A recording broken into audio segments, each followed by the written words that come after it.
Hello everyone and welcome back to Bryan Holden Studio. My name is Mason Holden and today we will be looking at voices to be heard.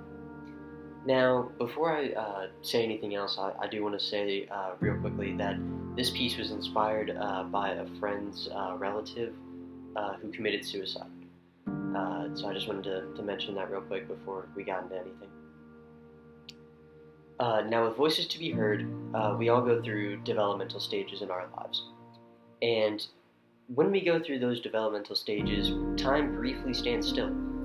And whether that be a mental or a physical state that we're going through, that period that we go through can be similar to watching a digital image downloading.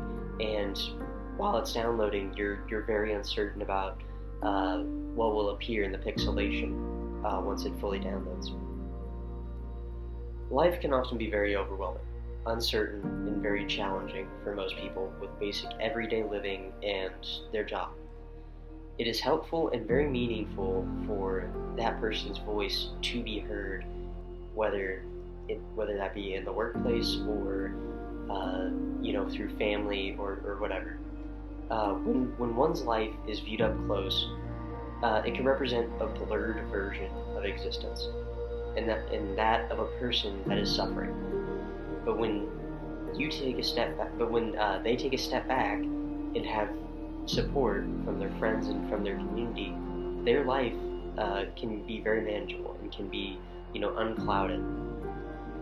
Now, every single year, on average, 123 people in the United States take their own lives every single day.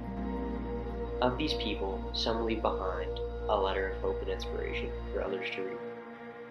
123 names were printed on the back side of such letters to communicate with others contemplating their own lives. The other painted squares on this piece represent crumpled up letters that survivors were going to write and leave behind. But before they could, they were inspired to live another day.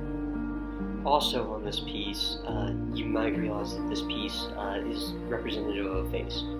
And that face with the dark and light represents that transition from a person being in a dark place, being suicidal, and transitioning to a new birth, transitioning to God. One may be in darkness, but with love, faith, support, and care, they can experience a renewed birth. I hope you all have enjoyed this episode of Bryan Holden Studio. Thank you all so much for watching. Again, my name has been Mason Holden. Hope you all have a great day. God bless. Goodbye.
Bryan Holden Studio is supported by viewers like you. If you like these videos, please consider supporting us on patreon.com/Bryan Holden Studio.